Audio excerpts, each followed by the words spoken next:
Hi, I'm Madison with Golden Age Beads, and today we're going to make a beaded link bracelet. So the first thing you'll need is your pliers. I have two different pairs of pliers. I have regular needle nose pliers. These have a clipper at the end. I also have bent nose pliers. I use these for opening and closing jump rings. And then we'll also need our round nose pliers. We're going to use these for coiling up our head pins today. So you'll also need head pins. We're using 1.5 inch gold head pins. We'll need jump rings. I'm using 6mm jump rings. You'll need your links. We've got two very pretty gold rose links. You'll need your beads. We're using white and pink faceted beads. You can use any beads you want. The larger the bead, the less you'll need. And then lastly, we just have a gold lobster clasp. So the first thing you want to do is lay out the beads in the order that you want them. I'm going to have mine be pink and white alternating, and then I'm going to have the links in between. So once you have your layout chosen, just take your beads and thread them onto the head pins.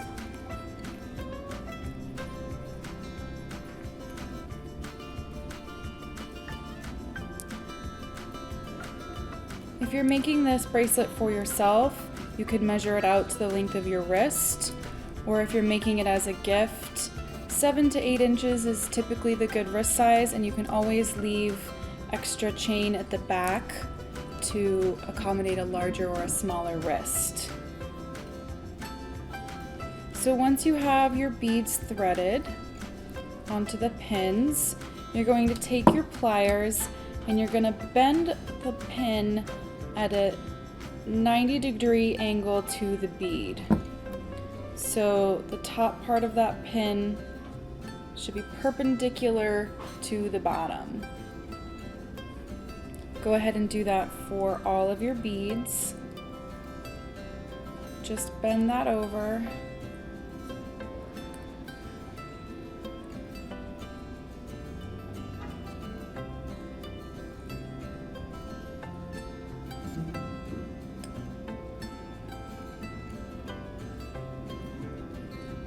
Okay, so once you have them all bent,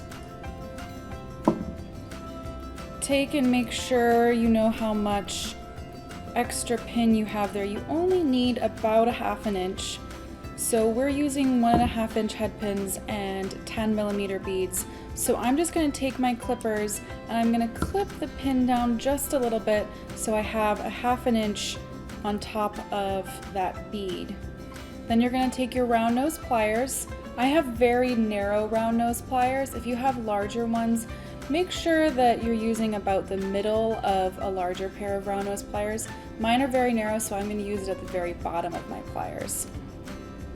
Just take your pliers, and you're going to roll the pin back to form another loop at the top. Don't close that loop all the way just yet. So now repeat this step for all of your beads.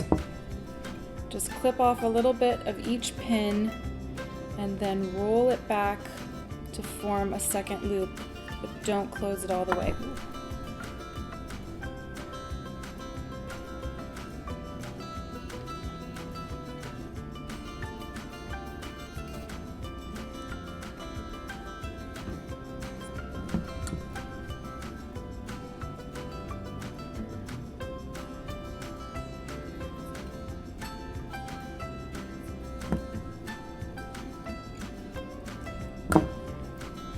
Make sure when you're clipping the wire that you don't clip too much off. It's better to have a loop that's too big than a loop that's too small. Taking the closed end of one of your beads on the pin and the open end of another, you can just thread them together and close the loop that you made on that pin. You can use your round nose pliers for this or your needle nose pliers. Just depends on how much space you have.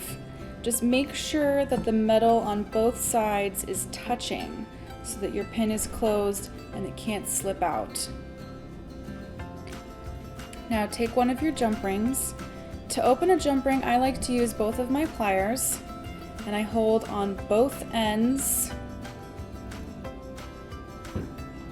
and I pull forward and backwards. So I pull one end towards my body and one end away from my body. Don't pull them away from the closure left and right. Just pull it towards your body and away from your body. Okay, so now you have the link and 2 beads. So we're just going to repeat that step for your other link.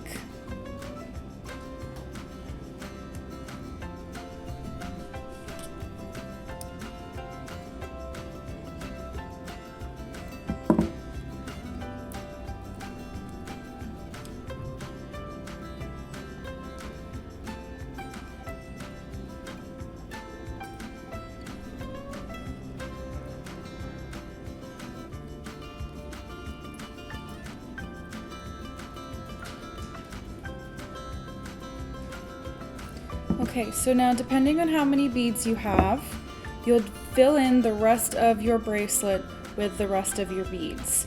This is totally up to you how you do it. But since I'm using my 10mm beads, I'm gonna go ahead and link another bead onto my little rose link with the jump rings.